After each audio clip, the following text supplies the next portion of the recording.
Money was growing on trees in Harlem then, man. You come right here to Morningside Park, shake a tree, $100 bills came out.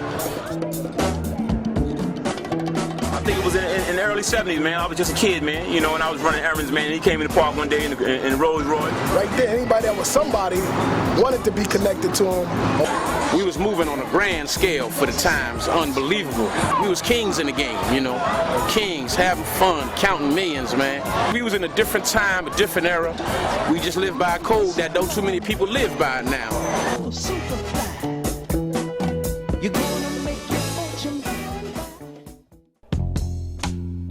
I knew different drugs that came from different organizations or different countries.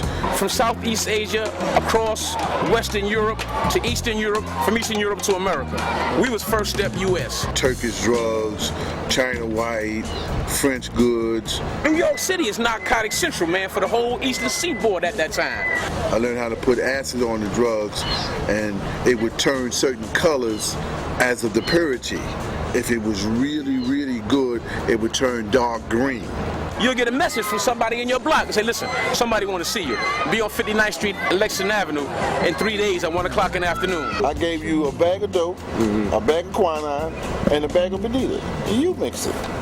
I may give you 50 units and pour it through the sifter and sift it together and then spoon it off and put it in glossy bags and sell it. And they were able to keep it fresh. It was top quality, untouched, pure Southeast Asian heroin. We was making like $1 million off of every 10 joints, easy.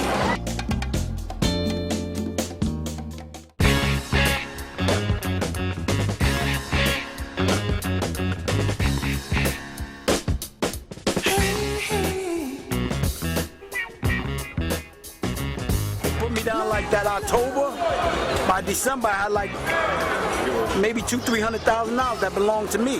Benzes and broads and cocaine and jewelry, $100 bills going to the fights. Of course, we ain't had no place to keep it. We couldn't hide it.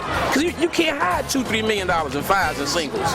He loved furs. He just came in and started buying furs from us. Seems like he had a lot of money. We don't ask, any questions, where you got the money or what kind of work you do or anything like that. I took care of the day-to-day business and everything else that went with it. But I can remember the first time I saw Freddie Myers when they pulled up in front of, I think it was Small's Paradise. Just watching the cats go in and out, you know? And this is like the only cat I see in a Rolls Royce. I remember someone said, that's Freddie Myers, that's New York Freddie. Yeah, because he was legendary. I mean, a lot of guys my age was really trying to make it their point in life to meet him and be a part of his organization. In 79, 80, I was bringing them like $500,000 a week. It was all to the races from there.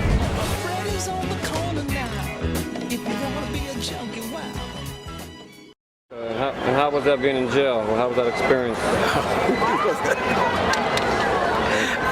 It wasn't no motherfucking picnic. Shit.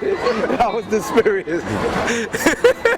She told me that there was somebody at the door. So I pulled the window up and I looked out. It was 2 Westchester County uniformed police officers. I didn't believe they had anything on me because I knew my circumstances and I knew I had cleaned up shop real well. Basically a circumstantial case, but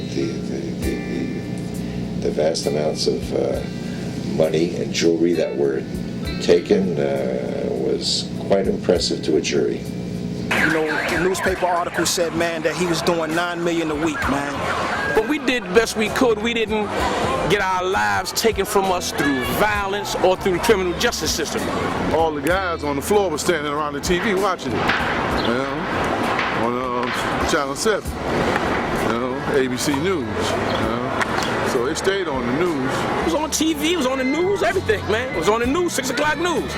He suggested that it would be an insult to the judge if I appealed it because of the amount of time he gave me.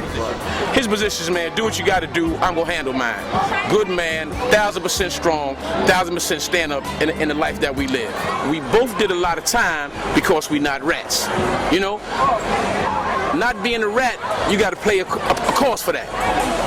Your freedom for years and years and years, but we just live by a code that don't too many people live by now.